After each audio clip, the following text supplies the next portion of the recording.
Bip, bip, bip. Bunyi suara motor yang terdengar oleh seorang perempuan yang berjalan di jalan sempit sendirian menuju sekolah menengah pertama.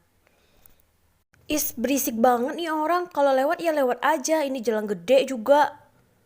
Ujarnya risih melihat pengendara motor yang baru saja lewat. Ceklek. Seorang bocah yang berlagu masuk ke dalam ruangan kelas tanpa membaca salam terlebih dahulu. Berjalan santai menuju kursi melewati meja pertama. Kemudian melirik tas berwarna kuning.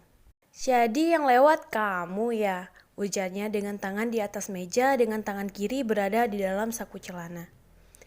Jadi kamu Sufi yang tadi kenapa bikin bad mood kalau pagi sih lewat aja gak usah berisik. Jelasnya dengan wajah jutek. Kenapa kamu yang marah-marah?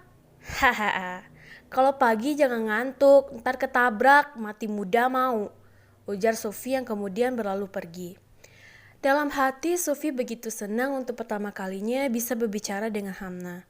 Wajahnya yang kesal membuatnya makin imut.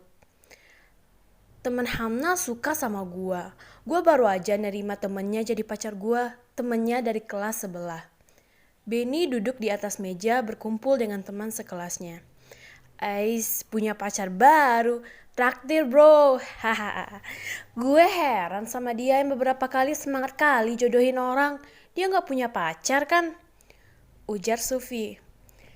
Sepertinya iya, dia kayak orang yang paling antusias di hidup gue. Saat nyodorin temennya yang bilang kalau dia suka sama gue. Jelas Benny. Sufi menatap ke langit kelas, lalu sesekali curi pandang terhadap Hamna, yang kepergok sedang menatap ke arah Benny dengan tersenyum, membuat hatinya hancur berantakan. Kamar tidur. Salalalala. Musik pop kesukaan saat itu berbunyi memenuhi ruangan persegi itu, menyertakan suara alarm berbunyi dengan bergema hebat di isi ruangan. Sayang udah bangun. Kamu mau apa pagi? Ayo mandi yang, sayang. Tangan kanan Sufi menekan tanda hijau di layar ponselnya, sedangkan matanya masih tertutup. 5 menit lagi yang, nanti push up lagi 1000 kali, jangan sampai besok pas kita nikah, kamu cedera ya, mandi. Iya nih mandi ya, ntar telepon lagi siap apel. Sufi kemudian bersiap melaksanakan tugasnya sebagai abdi negara. Kehidupan sebagai seorang abdi negara yang tidak bisa semaunya melakukan aktivitas layaknya orang biasa. Dinas yang jauh serta tanggung jawab yang besar menjadi seorang tentara harus mempunyai fisik yang tangguh. Apalagi mempunyai pasangan juga perlu mencari yang sabar dan setia pada suami. Yang paling penting percaya pada suami. Hari ini merupakan acara yang penting, mengamankan tamu yang datang dari luar provinsi. Sufi menjadi salah satu anggota yang bertugas di acara tersebut.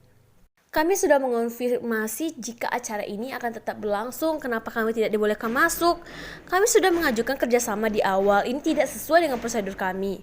Beberapa orang berkerumun pada ruangan pelaporan bagian administrasi. Seorang perempuan yang membawa koper serta tas yang cukup besar duduk di kursi. Sedangkan beberapa orang lainnya yang juga nampak terhubung dengan acara ini membuat kegaduhan di dalam kantor. Harap tenang, bisa selesaikan di luar, Anda membuat kegaduhan di ruangan ini. Tapi ini bukan kesalahan dari kami, ini kesalahan dari pihak penyelenggara. Harusnya kami mendapatkan uang yang sesuai di awal, kenapa kami hanya dibayar setengah dari kesepakatan di awal? Perempuan itu terus menjelaskan dengan perasaan yang bergetar. Matanya mulai menangkap hal yang harusnya dikatakan lama. Hamna? Iya, kenapa? Bapak kenal saya? Ini saya Sufi, lama tidak bertemu. Sufi? Teman satu SMP. Ayo kesini sebentar, kita perlu bicara. Hamna mengangguk dengan bingung dan perasaan campur aduk. Karena permasalahannya belum selesai dan bertemu dengan teman lama adalah momen yang tidak tepat saat itu. Hamna mau minum apa? Teh es atau teh panas? Air putih? Mau makan? Air putih saja cukup. Sufi memesan menu kemudian kembali ke tempat duduk. Melirik serta menatap Hamna yang menunjukkan ekspresi datar. Masalahnya kenapa? Kenapa administrasinya dipersulit? Sufi membuka obrolan melihat keresahan yang ada di wajah Hamna. Tidak, Itu sepertinya kesalahpahaman saja. Sepertinya bukan pihak administrasi yang salah, tapi tempatnya yang kurang tepat. Sepertinya aku bakalan cabut dulu karena ada urusan mendadak.